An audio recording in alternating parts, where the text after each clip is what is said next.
정보의 원리에서 바라본 진화론인데, 우선은 이제 정보의 원리를 살짝씩만 이제 소개하도록 하겠습니다.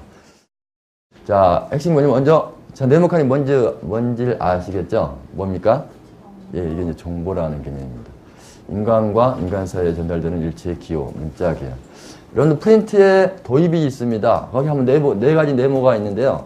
네 가지 네모에 대한 답을 한번 적어보세요. 첫 번째, 네 가지 네모가 있습니다. 답을 한번 적어보세요. 거기 보기를 줬습니다. 보기를 주었고요. 보기에 해당하는 답을 한번 적어보기 바랍니다. 자, 답을 한번 맞춰볼까요? 첫 번째, 일정한 뜻을 나타내기 위하여 따로 정하여 쓰는 상징이나 기호, 이거 뭐라고 하겠습니까? 부호라는 말이 제일 좋겠죠? 부호입니다. 사용된 상징들이나 기호들 간의 내부적인 연관성, 내부적으로 연관시켜요. 뭐라고 해야 되겠습니까? 문법이라고 해야 되겠죠? 바로 그 기호들을 서로 연관시킨 건 문법입니다. 그리고 어떤 상징이나 기호들의 배열을 통해서 전달하고자 하는 내용, 그건 뭐라고 하겠어요? 지식일까? 실제 전달하고자 하는 내용 또는 메시지, 뭐라고 해야 됩니까? 정보. 정보는 맨 마지막에 나와야 되겠죠? 그렇죠? 그것보다 의미가 들어가겠습니다. 이 의미, 그 다음에 어떤 의미나 내용을 담고 있는 상징이나 부호들의 일련의 체계적인 배열. 이걸 이제 마지막이 바로 정보입니다. 예, 마지막이 정보고요. 자, 그 다음에, 그러면은 이 개념은 뭐겠습니까? 정보보다도 더 체계적이며 더 범위가 넓습니다. 자, 이게 들어가는 내용은 뭐겠어요? 네모칸 하나 들어가는 내용은 이게 이제 지식입니다. 그래서 정보가 더 체계적으로 제시되면은 이제 이게 지식이 됩니다. 여러분들이 이제 정보보다도 훨씬 더 체계적인 지식을 우리 인간은 배우고 있는 거죠. 그래서 하겠습니다. 원래 이걸 설명하면 굉장히 긴데요. 그냥 짧게 요약해서 오늘 여러분들 정보에 대해서 간단하게, 간략하게 지금 소개하고 있는 겁니다. 정보 형성의 5단계가 있어요. 태초에 정보가 있어라고 하는 그 책이 있는데요. 그 책 안에 보면은 이렇게 부호들의 집합, 문법, 의미. 자, 이 5가지가 다 결합되어야지만이 정보라는 하나의 의미가 나옵니다. 부호들의 집합, 예, 문법, 신텍스죠. 의미, 예, 내포된 행위, 목적, 의도가 있습니다. 그래서 이걸 좀 더 체계 잡아서 제시를 하면은요, 항상 이 정보가 정보는 전달되는 형태를 띠고 있죠. 그래서 전송된 정보가 있고, 이제, 그럼 받은 정보가 있습니다. 그래서, 전송된 정보에는 보낸 사람이 있는 거고요. 받은 정보에는 받은 사람이 있는 겁니다. 그래서 위로 올라갑니다. 이런 정보를 이제 어떤 사람이 보냈다고 하면은 이렇게 부호들의 집합이 있고요. 문법, 의미, 내포된 행위, 목적 또는 의도가 있습니다. 그걸 받은 사람은 받지요. 그래서 이 보낸 사람, 정보를 전송하는 사람은 먼저 정순의 신호, 그다음에 부호, 소통된 생각, 기대되는 행동, 의도되는 목적을 다 갖고 있고, 여기와 똑같이 대칭적으로 정보를 받는 사람은 신호를 받고요, 부호를 이해하고요, 또 의미를 이해하고요, 또 그 의미에 따른 행동을 실행합니다. 그리고 최종적으로 어떤 결과가 성취되는 그런 형태를 띠고 있습니다. 그래서 5가지. 정보가 하나 형성되기 위해서는 5가지가 필요하고, 여기는 부호들의 집합이라겠죠. 그럼 부호들의 집합, 솔직히 그 아래 단계는 뭐가 있겠어요? 부호를 집합하는 그 전 단계는 부호를 만드는 단계가 있겠죠. 그래서 부호는 뭐냐? 우리 알파벳 A, B, C, D, E, F 이렇게 다 부호죠. 하나하나 개별적으로 말하면 그게 부호죠. 부호가 있을 겁니다. 이걸 조금 더 옆으로 이해하자면요, 좀 보면은, 먼저 한글 코딩 시스템하고 영어 코딩 시스템을 서로 비교를 해봤습니다. 그래서 보면은, 사용된 부호가 먼저 사용돼야 되겠죠? 예, 그러면 한글에서는, 24자의 기본 자모입니다. 이게 이제 부호죠. 그리고 영어에서는 당연히 아시다시피 알파벳이겠고요. 26글자. 이게 부호입니다. 근데 먼저 부호들을 배열한다겠죠? 부호들을 집합시키고 배열합니다. 이게 한글 코딩에서 이렇게 배열을 하겠습니다, 먼저. 그 다음에 영어에서는 이렇게. 근데 어떤 뜻이 있나요? 없나요? 여기까지는 아직 어떤 의미가 없어요. 이게 아직 정보 형성된 단계까지는 안 간 겁니다. 예, 아직 의미가. 그래서 여기에 이제 여기다가 어떤 의미를 주기 위해서는요, 무작위로 이렇게 배열시킨다고 해서 되는 게 아닙니다. 먼저 이렇게 배열시켜야 되거든요. 꼭 이렇게 배열을 시켜야지만이 우리가 의미를 알아듣습니다. 이걸 이제 우리는 단어라고 하는데요. 단어 형태로 돼야 됩니다. 근데 단어는 공동체의 합의가 있어야 됩니다.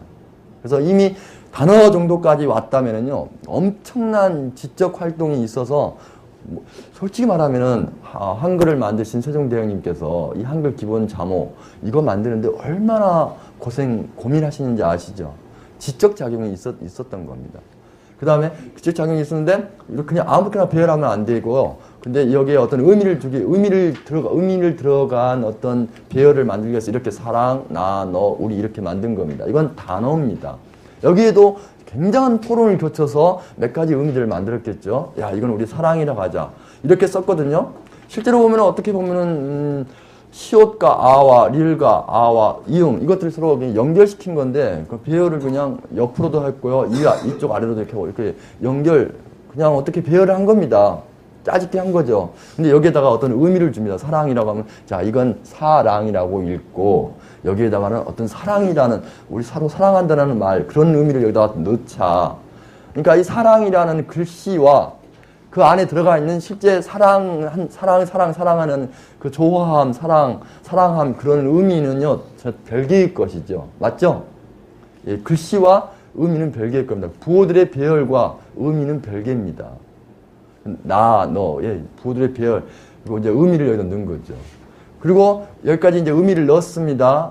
이제 이걸 의미 넣은 단계를 지나서 문법이 가면은요, 이제 그냥 이렇게만 하면 사랑, 나, 너, 우리만 하면은 이건 단어들밖에 안 되죠. 문법이 추가되어야지 이제 진짜 원하는 어떤 의미가 전달되는 거죠. 그래서 나는 너를 사랑한다라는 의도가 나오고요. 그 다음에 영어에서는 I love you라고 하는 문법이 첨가가 된 겁니다. 예, 문법도 저절로 생긴 건가요? 아니면 누군가 만든 건가요? 당연히. 예. 정보의 처음부터 끝까지 굉장한 고도의 지능을 가진 어떤 이에 의해서 만들어진 겁니다. 그 다음에 내포된 행위는 뭐겠습니까? 여기서 보면 이제 나는 너를 사랑한다. 예, 이걸 통해서 사랑을 어떤 전달하고 싶었던 거예요. 그리고 어떤 목적이 뭐겠습니까? 이거 나는 너를 사랑한다고 말한 이유가 뭡니까? 근데 예를 들면은 청혼을 하는 것도 될 수 있겠죠. 나의 청혼을 받아주세요라고 저와 결혼해 주세요라고 하는 의미. 그래서 이게 다 정보입니다. 정보에는 최종적으로는요, 이 목적이 있습니다. 의도가 있고요. 이건 정보가 그러면 그냥 우리가 생각하는 그런 일반적인 겁니까? 아니면 어떤 자연의 법칙입니까? 라고 하면은, 이 정보, 자, 여러분들은 과학하는 선생님도 있고, 과학을 하지 않는 선생님도 있습니다만, 정보가 과학을 하는 입장에서 바라보면은요, 자, 과학에서 법칙이라고 하는 것은 항상 늘 실험이라든가 관찰해서 늘 나타나는, 똑같이 계속 반복되며 나타나면요, 이건 법칙입니다. 자연의 법칙이라고 합니다. 자, 이 정보가 이런 항상 의도나 목적을 내포한다. 그리고 정보 안에는 항상 어떤 의미가 내포되어 있다라고 하는 것에 대해서 자연현상에 대해서 여러분들이 깰 수 있으면 그건 법칙이 아니겠지만 항상 그러더라라고 여러분들이 인정하시면 그건 자연의 법칙입니다. 그건 과학의 법칙입니다. 그래서 이건 원리입니다. 정보의 원리. 항상 그런 원리, 법칙입니다. 이제 컴퓨터 C언어 시스템으로 컴퓨터하고 이제 우리 몸 안에 있는 DNA, 유전자 암호 시스템하고 좀 비슷해서요. 컴퓨터에서도 마찬가지입니다. 컴퓨터에서는 0과 1이 부호가 사용되는데 우리 몸 안에 있는 DNA에는 4개의 부호가 있습니다. A를 아데닌이라고, 염기입니다. 아데닌이라고 하고요. G는 구아닌, C는 시토신, T는 티민. 이제 이걸 복제를 할 때는 이제 U가 돼서 이제 U는 우라실이라 해가지고 염기가 됩니다. 그래서 원래는 우리가 A, T, C, G 이렇게 외우면 됩니다. 이런 4개의 코드가 우리 몸 안에 있습니다. 이 몸 안에 4개의 코드가 계속 배열되죠. 그래서 보겠습니다. 부호들의 배열. 예. 우리 컴퓨터는 다 아시죠? 이진수가 이렇게 배열이 됩니다. 이진수가 배열이 되고요. 자, DNA 코딩 시스템을 배열시켜 보겠습니다. 이렇게 배열합니다.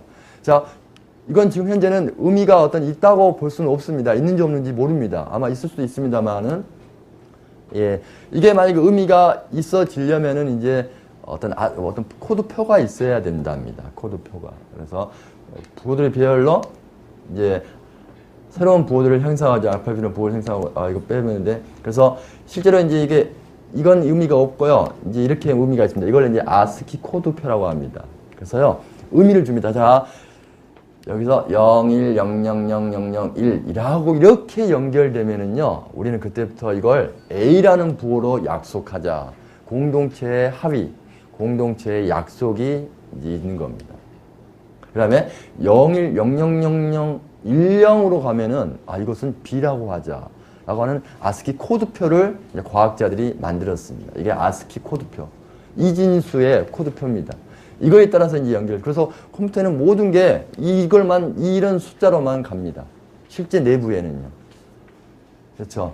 그 다음에, 근데 DNA는요, 정말, DNA 우리 안에 써져 있는데, 이건 좀 글씨가 좀 작아서 참 말하기가 힘듭니다만은, DNA 안에도 이렇게 약속이 있습니다. 그 약속은 인간들이 발견해냈어요. 이렇게 DNA가 움직이는 형태를 면밀하게, 세밀하게 조사하다 보니까 그걸 알아냈습니다. 그래서 어떻게 알아내냐면 항상 알고 보니까 배웠으면 알겠습니다만 항상 세 개가 결합합니다.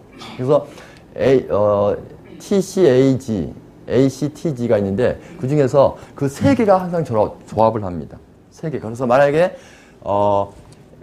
여기는 아까 T를 U로 바꿨습니다. 그래서 U로 나와 있는데요. U가 3개, T가 U로 되어 있는데, U가 3개로 되면 된다거나, 또는 그래서, 또는 이렇게 하면 이쪽으로 보면은요, 여기는 이제 CCC가 CCU가 되고요, 또는 CCC가 되고요, 또는 CCA, CCG, 이렇게. 그리고 이쪽은 GGU, GGC, GGA, 이렇게 계속, 이런 게 조합이 만들어지는데 이게 64개가 만들어지는데 64개마다 의미가 있습니다. 알고 보니까 예를 들어서 이렇게 UUU 또는 UUU나 UUC로 만들어지면 UUU로 만들어지는 건 페닐이라고 하는 아미노산이라는 어떤 아미노산의 의미입니다. 그래서 UUU면은 페닐은 아미노산 이렇게 약속이 이미 정해져 있었던 거예요. 그걸 인간이 알아냈어요. 자, 이 세 개가 뭐라고요? 무조건 하나의 뭐라고요? 아미노산이었던 거예요. 이게 다 의미가, 부호에 의미가 있는 거였어요. 그걸 이제 과학자들이 알아냈죠. 예. 그리고 각각 아미노산. 근데 다 한 개가 아미노산하고만 연결되는 건 아니고요. 명령도 됩니다. 어쩔 때는 이게 명령으로도 쓰여요. 가다가 갑자기 나타나면요. 자, 딱 읽어 나가다가 갑자기 예를 들어 CCC가 나타나면 CCC가 어떤 행위를 중단해라. 라고 하는 의미로도 쓰입니다. 그래서 행위 중단. 일종의 명령 코드도 나오면 그러면 더 이상 DNA 복제를 하지 않는다거나 그런 행동을 하는 겁니다. 의미가 다 있습니다. 의미가요. 그러니까 마찬가지로 이거는 아스키 코드표하고 똑같습니다. 그리고 우리가 했던 한글에서는 기억, 니은, 디귿, 니을 그런 게 있으면은 바로 한글에 기억, 니은은 기억은 어떤 의미다라고 하는 내용하고 똑같이 다 규칙이 있고 어떤 의미가 부여했습니다. 그리고 이제 이걸 좀 더 지나가면 이제 단어가 이제 컴퓨터 C 언어니까요. 이렇게 해서 C 언어니까 이제 이걸 연결시키면 어떤 단어가 만들어지겠죠. 그러면 단어는 이제 include라는 단어, 컴퓨터 C 언어에서 나오는 어떤 단어입니다. 단어는 실제로는 굉장히 복잡하겠죠. include라는 단어는요. 왜냐하면 이걸 다 연결시켜야 되니까. 그럼 이런 의미면은 어떤 include, 포함시키는 어떤 자격동을 해라라고 하는 C 언어의 어떤 내용입니다. 예. 아무튼 그렇게 이게 연결되면 이제 C 언어 문법. 제가 C 언어 문법을 워낙 길 거니까 여러분들 C 언어 컴퓨터 프로그래밍을 해봤으면 알겠습니다만 굉장히 길죠. 기니까 그걸 제가 못 썼습니다만은 C 언어 문법으로 막 써서 결국에는 문법을 쓰고요. 그 다음에 I love you라는 걸 출력을 했겠죠. 그래서 어떤 명령을 수행했겠죠. 이제 그래서 C 언어로 I love you라는 것을 컴퓨터 모니터에다가 딱 출력을 하는 그런 걸 생각하겠습니다. 그리고 이제 DNA 코딩 시스템은요, 이제 그럼 DNA는 어떤 작용을 합니까? 의미가 있는데, 이게 이제 어떤 문법으로 작동을 하겠죠. 근데 아직까지 인간들은 이 DNA가 작동하는 문법을 발견해냈습니까? 발견해내지 못했습니까? 예, 문법을 아직 발견해내지 못했습니다. 그냥 결과만 합니다. 아직 시작되는 이 부분만 알고 결과만 합니다. 이게 이제 그 문법을 알아내는 작업을 6글자로 무슨 2글자, 무슨 프로젝트라고 합니까? 예, 개놈 프로젝트라고 합니다. 그 문법을 알아내야지만이 그 작동 원리를 제대로 파악하는 거거든요. 근데 아직 인간의 지능으로는 이게 얼마나 많은 양인지 아시죠? 좀 이따 나옵니다만은 백과사전 뭐 700권, 1000권에 해당합니다.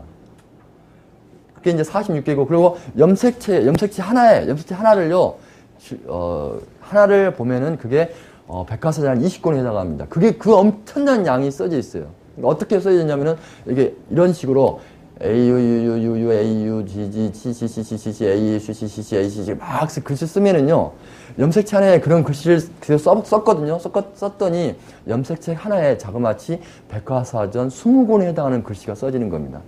백과사전 글씨가 얼마나 작은지를 아시죠? 엄청난 양이 써져 있는 겁니다. 그러니까 인간의 지능으로 그 엄청난 양을 다 해독해야 되는데, 문법을 가지고 해독을 해야 되는데, 그게 해독이 잘 안 되는 겁니다. 그래서 아직 못 밝혀내고 있죠. 예. 그래서 이제 그걸 밝혀내면은 나중에 이제 뭐 무병장수의 세대, DNA를 조작하는 뭐 시대가 올 거다라고 하지만 언제 될지는 모릅니다. 아무튼 그렇습니다. 그래서 이때 이제 DNA, 이제 예를 들겠습니다. DNA 문법으로 뭘 하려고 하느냐? 손가락이 칼에 베어졌습니다. 상처가 났습니다. 그래서 어떻게 할 거냐면은 이 손가락을 이제 상처가 났으니까 지혈을 시켜야 되겠죠. 그래서 지혈을 시키려고 하는 겁니다. 그래서 이 DNA 문법으로 야, 손가락에 상처가 났네. 빨리 가서 지혈시켜. 지혈시키려면은 DNA 몸 안에서 뭘 어떻게 해야 되냐면은 이제 단백질을 만들어내야 되겠죠. 그래서 빨리 만들어서 그 상처난 부분으로 옮겨야 되겠죠. 옮겨서 그 상처난 부분을 꿰매야 됩니다. 꿰맨다면 틀어 막아야 되는 거죠. 그런 작업을 하는 겁니다. 그래서 DNA 문법으로는 어떻게 하냐면은 자, 혈관 단백질을 형성해가지고 그 혈관 쪽으로 계속 내보내! 라는 명령을 내리는 겁니다. 예, 그렇게 생각하면 되겠습니다. 그런 게 이 DNA 코딩 시스템이 들어 있습니다. 그러면 이제 컴퓨터에서는 I love you는 사랑이 전달되었으면 이제 그런 행동이었고요. DNA 코딩에서는 혈관을 단백질로 막는 이제 어떤 행동을 하는 겁니다. 예, 정보가 이런 행동을 하는 겁니다. 지금 우리는 정보에 대해서 배우고 있는 겁니다. 그리고 목적은 뭐였습니까? 청원이 목적이었다면요. 컴퓨터의 시스템에서는. 근데 DNA 코딩 시스템에서는 예, 베어진 혈관을 복구하는 게 목적이었습니다. 의도가 있었던 겁니다. 그래서 모든 정보에는요, 최종적으로 어떤 의도, 어떤 목적에 도달합니다. 그리고 모든 정보에는요, 분명히 어떤 의미가 있고요. 이걸 자연의 법칙이 아니다라고 생각해서 깰 수 있는 사람들은 한번 깨보십시오. 이제 그게 제일 중요한 게 바로 뭐냐면은 정보가, 이제 나중에 얘기하겠습니다만 정보가 저절로 절대 생성은 안 됩니다. 분명히 어떤 의도가 있는 의도를 가진 자, 지성을 가진 자가 정보를 생성하게 되어 있습니다. 그게 정보의 원리입니다. 그래서 이제 이건 정보를 이루기 위한 5단계에서 각 단계마다 공통적으로 꼭 필요한 것은 아까 뭐냐면은 바로 얘기했습니다. 보드레 집합 그냥 있는 게 아니라겠죠. 문법 그냥 만들어지는 게 아니라겠죠. 의미 그냥 넣는 게 아닙니다. 아무나 의미 넣을 수 있는 게 아닙니다. 내포된 행위를 넣는 거 아무나 넣을 수 있지 않고요. 목적이나 의도를 넣는 거 아무나 넣지 않습니다. 뭐겠습니까? 정보를 이루기 위한 5단계에서 꼭 필요한 거. 정보는 누가 만드는 겁니다. 뭘 가진 자가 만드는 겁니다. 지적, 정신적 작용이 꼭 필요합니다.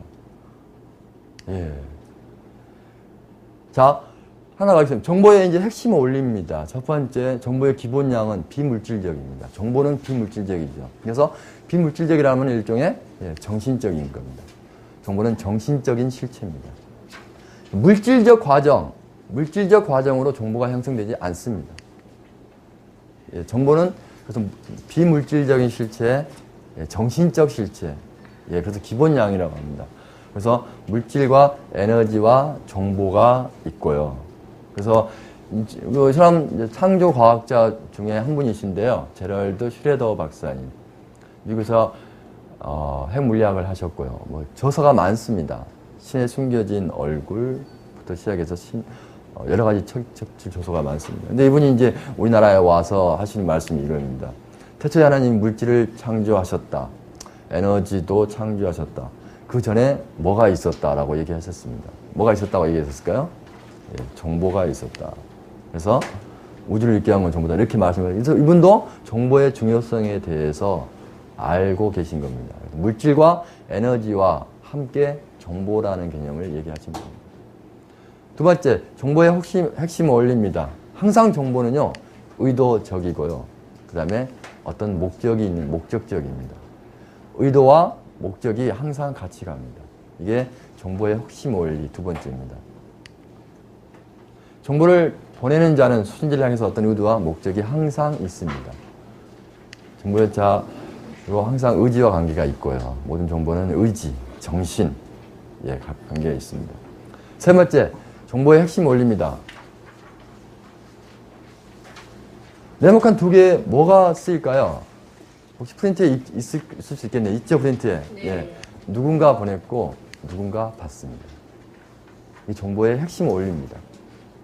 누군가 보냅니다. 그래서 정보의 전달 과정을 추적해서 올라가면은 반드시 어떤 정보든지 지적 근원에 도달하게 됩니다. 지적 근원에요.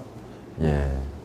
이걸 이제 예를 들 때 전에 이제 아주 굉장히 좀 안타까운 사건이 있었죠. 최진실 씨에게 어떤 정보가 전달됐습니다. 아주 나쁜 정보죠. 아주 나쁜 정보가 전달됐습니다. 그래서 그걸 신고했습니다. 신고했죠. 그래서 이제 사이버 수사대가 정보를 어떻게 해야 됩니까? 최진실 씨에게 나쁜 정보가 전달됐죠. 신고했어요. 그러면 이제 정보를 역추적에 올라가겠죠. 사이버 수사대가 역추적에 올라갔습니다.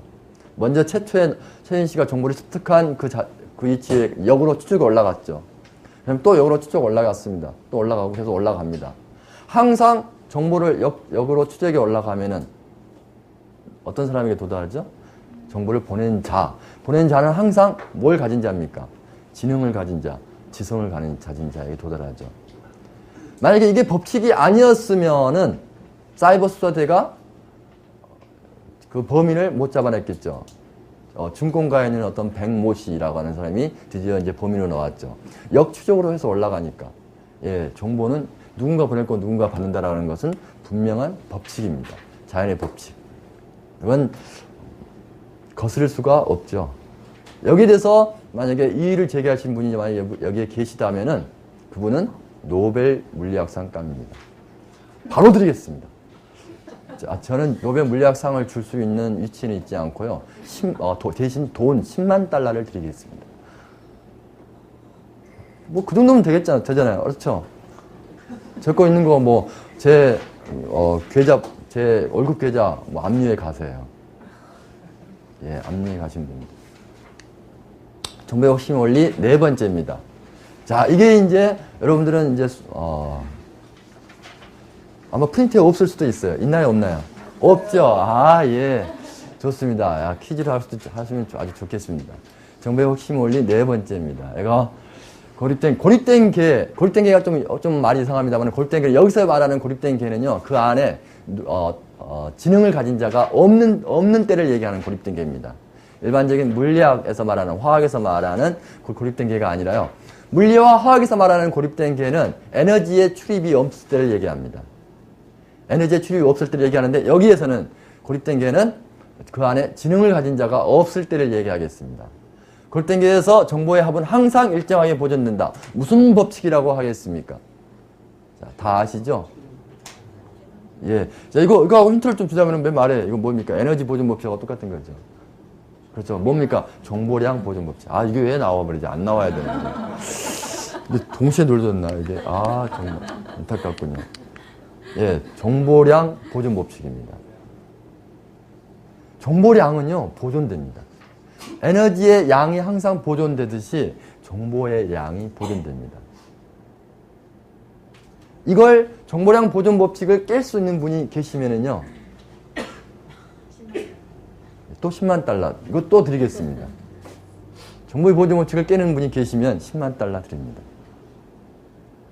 근데 이건 정보량 보존 법칙은요, 이미 통신에서 이미 증명이 됐어요. 통신에서는 정보량 보존 법칙이 이미 증명됐습니다. 그 법칙이 뭔지 아십니까? 예, 원판불변의 법칙이라고 합니다. 원판불변의 법칙 어서 많이 들어봤죠? 예, 성형 수술할 때, 예, 원판 불변의 법칙이 있지만요. 그 원판 불변의 법칙은 바로, 정보통신에서 나온 말입니다. 원판 불변의 법칙. 여기 사과라고 하는 원판이 있습니다. 이 원판, 사과라는 원판을 데이터로 찍었습니다. 그러면 여기에 사과라는 원판을 사과라는 사진을 만들기 위해서 데이터량 있습니까? 없습니까? 있겠죠? 엄청난 많은 데이터량이 있을 겁니다. 예를 들면은 100kB라고 하겠습니다.